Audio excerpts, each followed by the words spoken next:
did not play due to Jeremy Sohan did play. Misses the layup here, but Romeo Langford is right there for the follow. 10-9 Spurs. Josh Richardson for a buzzer beater three. Where's Josh? There it is. Did you hear the buzzer? Beat it.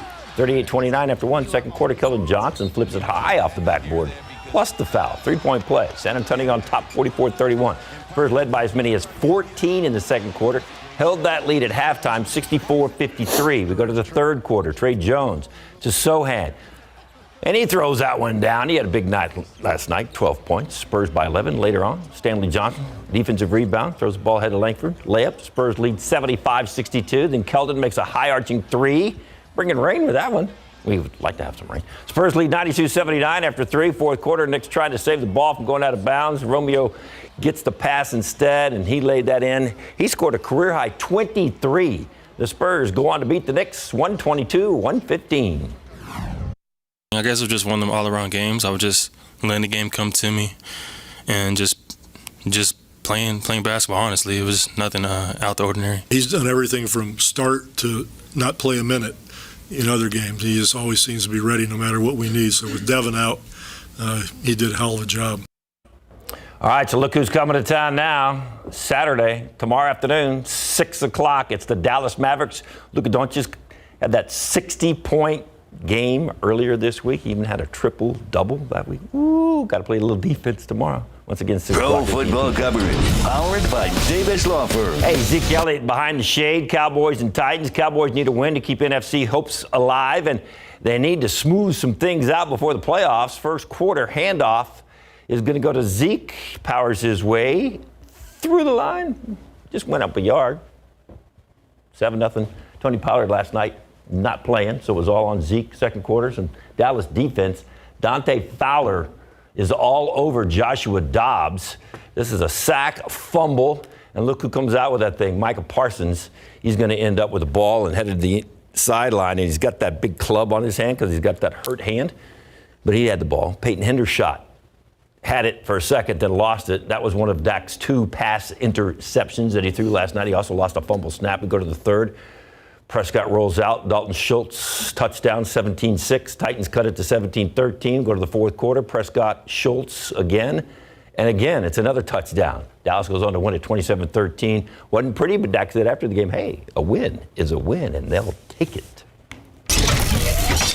All right, Alamo Bowl last night. Washington with some pretty shiny helmets taking on the Texas Longhorns. First quarter, handoff going to Wayne Tula Papa, and check out the nice big hole he's got to run through. And breaks a tackle with a stiff arm down the sidelines. Is gone. 42 yards for the score. 10-3 Washington. We go to the third quarter. Quinn Ewers back to pass, and watch the sidearm flip on this one. That's a pretty good pass right there. Jonathan Brooks has got it, and he's going down the sidelines, turns up the speed, a couple little moves, 34 yards, 13-10 Washington. We go to the fourth. Michael Penix to Jalen McMillan. This is going to be an 8-yard touchdown, 27-10 Washington. There is still times for Brooks to take it in for the Texas TD. Texas then added a field goal but couldn't get the onside kick, so Washington ends up with the win, 27-20. Texas finishes the season 8-5. It was a good game. It was a good game. There's a lot of good stuff on TV last night. A lot of good sports. The Cowboys, not so much. Cowboys, Spurs. Everybody, well, except for Texas. The other two won, though. I know. Good. Wasn't pretty. Yeah. We're going to be right back.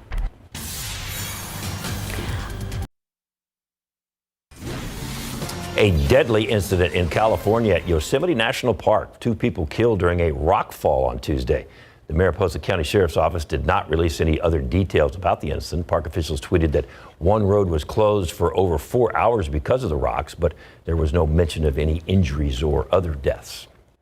South Korea now joining the U.S. and a short list of other countries now requiring negative COVID testing for visitors who arrive from China. That starts on Monday. South Korea will also restrict issuing short-term visas for Chinese nationals, at least for the next few weeks.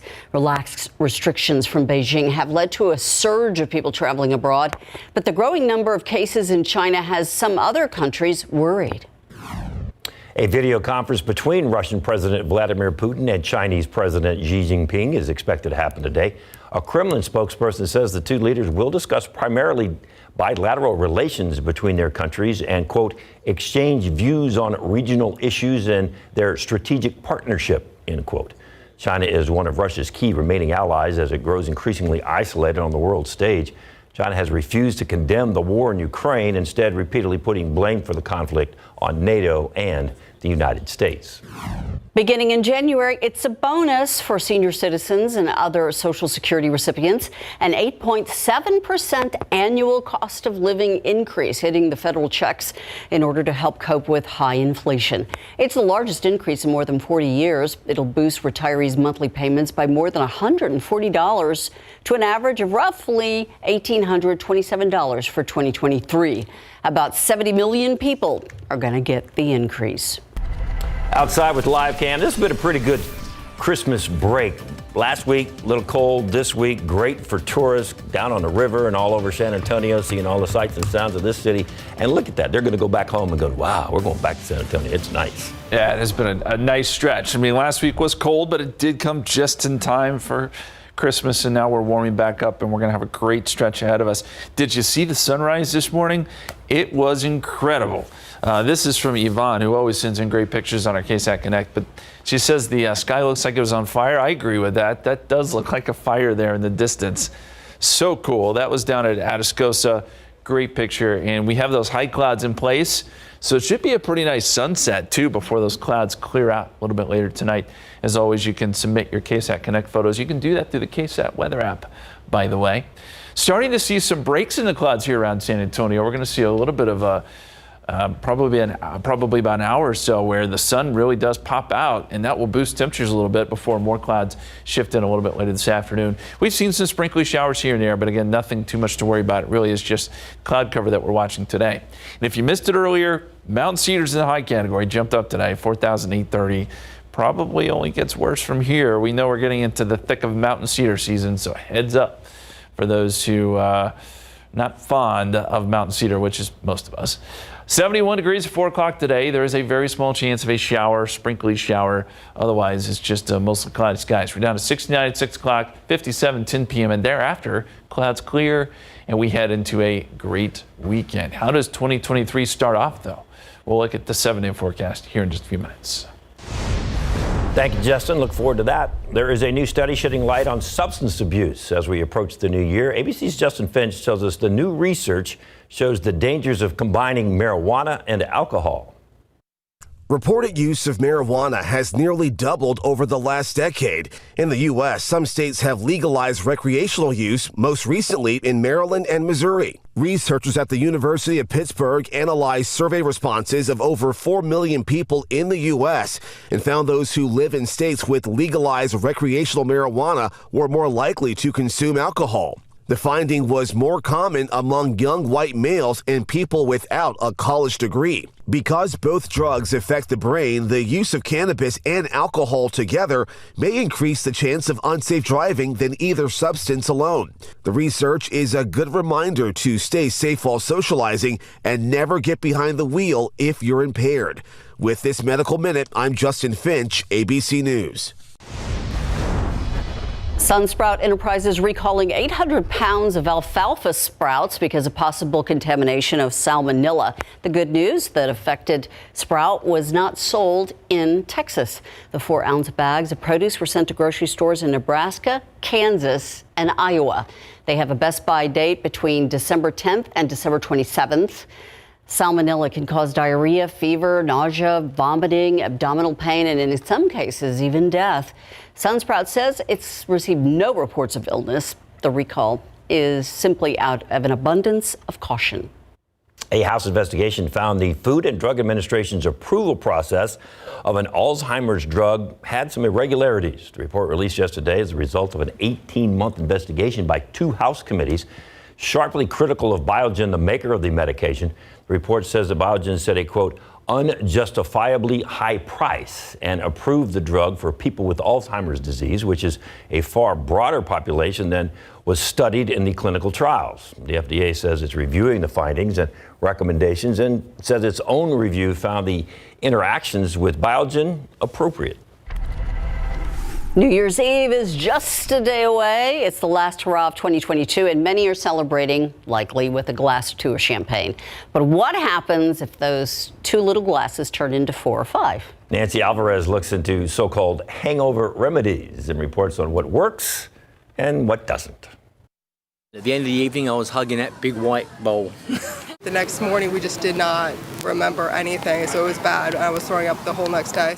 It's likely you have your own hangover story. The most hungover day of the year is, you guessed it, New Year's Day. But what do you do to ease your pain? I try to sweat it out, like go work out. The latest trend on TikTok has us all freezing just thinking about it. Oh, that's so unpleasant. Dunking your face in a bowl of ice water. A pharmacist out of Texas claims by keeping your face submerged for 15 seconds, it turns on part of your brain that's responsible for digestion. There's no scientific proof it works. Another myth that having a drink the morning after will help. Experts say having a drink the next day will actually prolong your pain. So what does science say you should do? First up, drink water. Dehydration contributes to increased thirst, fatigue, headaches, and dizziness. Eat a good breakfast. It helps to maintain steady blood sugar levels, and science shows low blood sugar can worsen nausea, fatigue, and weakness. New research also shows in small studies red ginseng reduced blood alcohol levels and hangover severity. Prickly pear extract halved the risk of experiencing severe symptoms, and ginger may protect against alcohol-induced liver damage. Just a few reminders that may help you if your head is still ringing the morning after. I'm Nancy Alvarez reporting. Tonight, someone could be a millionaire. The Mega Millions jackpot, $640 million. Still ahead, the reactions from people ready to play and those who have won in the past and decided to be generous. She took the fashion world by storm, designing for celebrities like Adele, Rihanna, and many more. We are remembering Vivienne Westwood and the things she did to change the fashion world.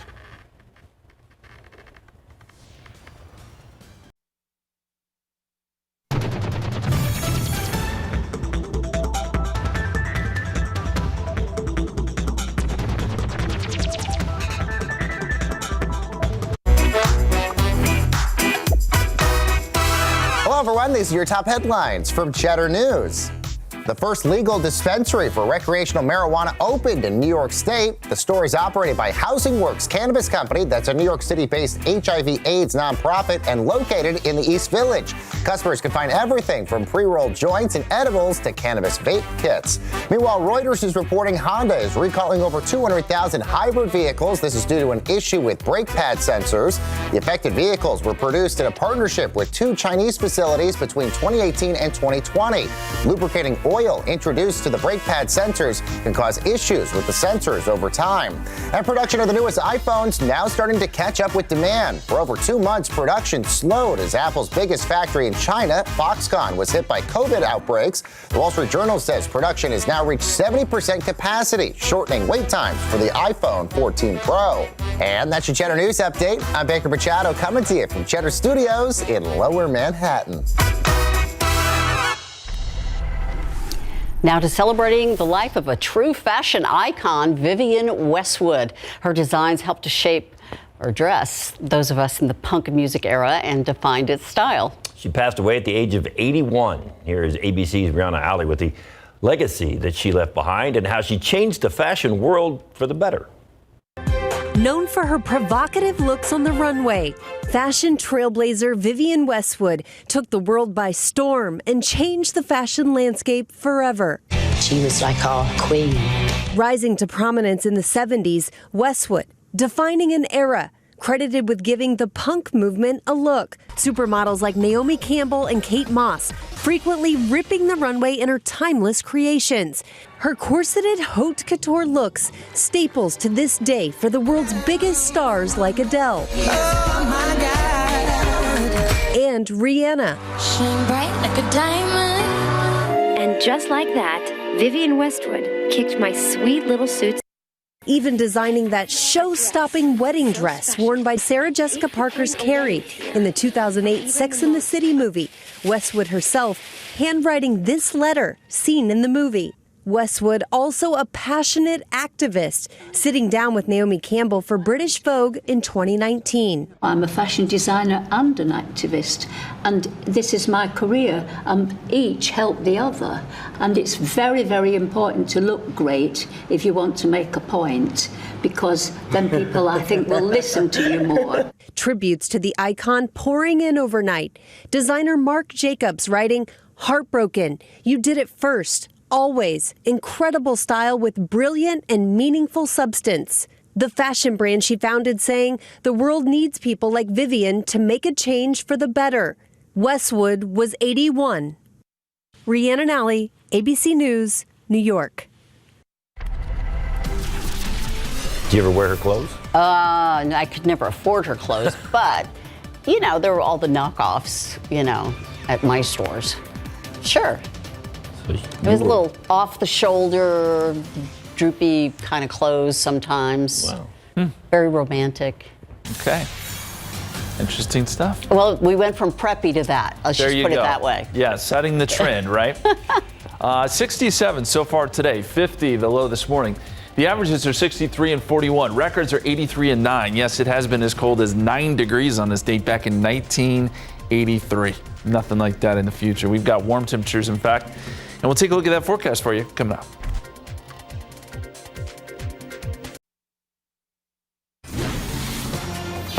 You have plans? Huh? Do I have plans for New Year's Eve? Yeah. Sit right there on the couch, watch a ball drop in New York City, and go to bed. Really? You'll stay up that late? Oh, yeah. I'll watch the ball begin to drop, and then Well, that's why I go by New York time. Oh. I don't, and then I'm done. I can't even make it. Man. I'm a fuddy-duddy. Yeah. I'm with you guys. 10 o'clock, maybe my cutoff. My kids used to wake me up at midnight. Mom, come on. Wake up. Yeah. Well, a lot of people will be out. That much is for sure. And the weather's going to cooperate. No doubt about it. We're going to have some great weather here in San Antonio. I first want to start with the drought monitor. We didn't get the chance to look at it yesterday, but this is the last drought monitor of 2022. And one thing that is striking here when you look at this map, it is that bullseye right over San Antonio. We have been the hardest hit in the state when it comes to lack of rainfall and drought. Some places are completely out of drought, like Dallas, Houston, Corpus Christi. Even parts of far west Texas have been able to eliminate their drought, but not us. Not us. We still need rain in the worst way. And it really is, it's been centered over Canyon Lake, Bernie, up towards the Comfort area. Kendall County's been hit really hard. You see most of San Antonio is underneath that extreme drought. It's just been bad luck, honestly. I mean, there's been rain all around us, but we just haven't got it here where we needed it. So we're going to end the year on a very dry note, as we showed you yesterday, the second driest year on record. And you look at Medina Lake, 6.4% full. We're down 80 feet. It's still slowly falling. It doesn't have much left to give up, but that's the situation we're in. You never know. Things can change on a dime around here, and we'll see how 2023 plays out. As we go outside for you, we've got mostly cloudy skies, but a little more blue sky than we had earlier. We're starting to see some sun shift in here, at least for a little bit. 68 degrees at the airport, 68 Stinson, 69 Kelly, 67 at Randolph, and we've got a light northeasterly wind right now. There are still some light returns out on the radar as we look out west over Rio Eagle Pass. This is probably just a few sprinkles, if that, maybe around Rock Springs as well. And that's really it. Once that passes by, we'll see clouds clear out tonight, and skies will clear up for tomorrow. 61 in Fredericksburg, at 62 Kerrville. We started off pretty chilly there this morning. 71 down in Pleasanton, 68 in Cotulla, and closing in on 70 in several spots here around San Antonio. We should get there this afternoon. Here's a look at the forecast temperatures as those clouds continue to work through. But as we get into the overnight hours, clouds clear out, and by tomorrow morning, down to 47. So by tomorrow morning, it will be fairly chilly. It'll be jacket weather at least to start Saturday, but you won't need it during the afternoon because we'll eventually make our way up into the mid-70s tomorrow. What about the humidity? It's been low today. We've had dew points in the 30s and 40s, and we'll see that again tomorrow. So a couple dry days, and then on Sunday, humidity starts to increase back into the area. It gets muggy again, and we'll probably see clouds increasing too by late on Sunday. That could lead to a few showers on Monday before we get another frontal boundary, and we dry out again Tuesday and Wednesday. You often see that during the winter where we're just sort of back and forth with these dew points. Some days are humid, some days are very dry, and that's just kind of the nature of our weather pattern. As you look at the big picture here, The bulk of the energy is well to our east around New Orleans. You notice we got shower activity here around Texas. Trough of low pressure, that moves away, and that's why our weekend looks so great. We'll have a little bit of a ridge actually working in before another system pulls in on Monday, and that's our next chance of rain. Could generate some showers and maybe a storm or two. Our window's pretty small here in San Antonio, but this will be a big weather maker for the country. More snow for places like Denver, and then showers and storms out ahead of it. So our extended forecast, we'll go 76 tomorrow, 77 Sunday as humidity returns, 79 on Monday with that 20% chance of a shower or storm, and then slightly cooler behind that front, 73 Tuesday, but some cooler morning lows by the time we get into Wednesday and Thursday of next week. All right, Justin, thank you. Hey, did you buy your ticket? Justin? Nope. All right, I'll share if I win. The Mega Millions jackpot reaching $670 million tonight. Next, we're going to hear from some of the regular players who are hoping and praying they're going to go into the new year a millionaire.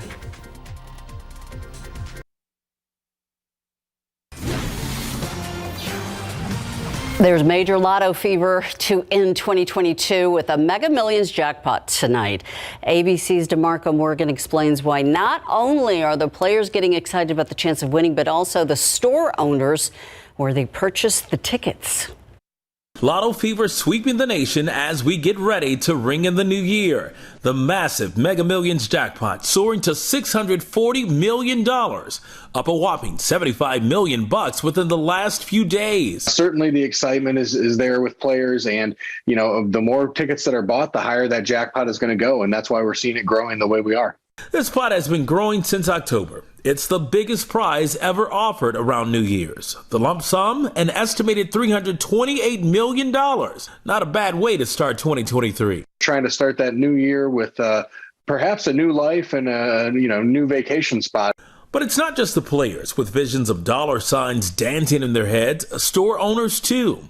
If they sell a winning ticket, they get a piece of the pie. Yes, I'm a winner too. I'm excited for that too. In California, Joe Shahayat winning $1 million when his store sold that record $2 billion Powerball jackpot last month.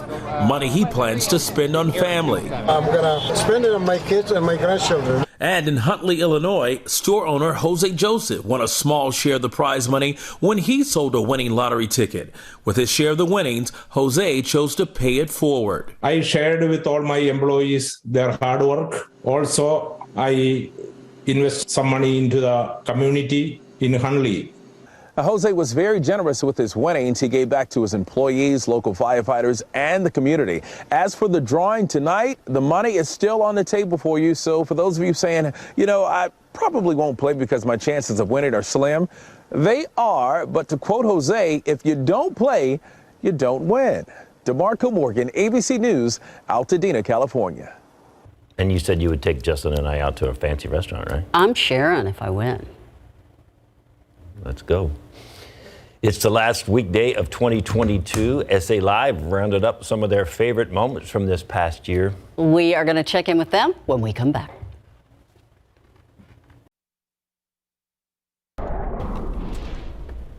Right now we are sitting at close to 70 degrees, and that's about where we'll be this afternoon, maybe a little bit warmer. There's a small chance of a stray shower or a sprinkle or two, but really we're not expecting much here in San Antonio. Mostly cloudy. The weekend, great, mostly sunny Saturday. Partly cloudy Sunday as humidity returns, but we're in the mid to upper 70s. Chance of rain on Monday, again, still small chance. As we head into 2023, next week looks good too. So after that big cold snap, we're headed into some above average temperatures. Okay. Springtime in January. When do the kids go back to school? They got more time to enjoy all this? Next week. Next I week? think most everyone's back next week. Yep. Oh, that means traffic. They're not looking forward to it. Oh, I'm sure. Everyone's getting back into the swing of things, Yeah. So. All right, that's going to do it for this noon show this year. So we want you to have a very safe and fun New Year's Eve. It's been a good 2022 up here. Not bad. Not bad at all. Hope you enjoyed it. Thanks for joining us the whole year, and we'll see you next year. SA Live starts right now.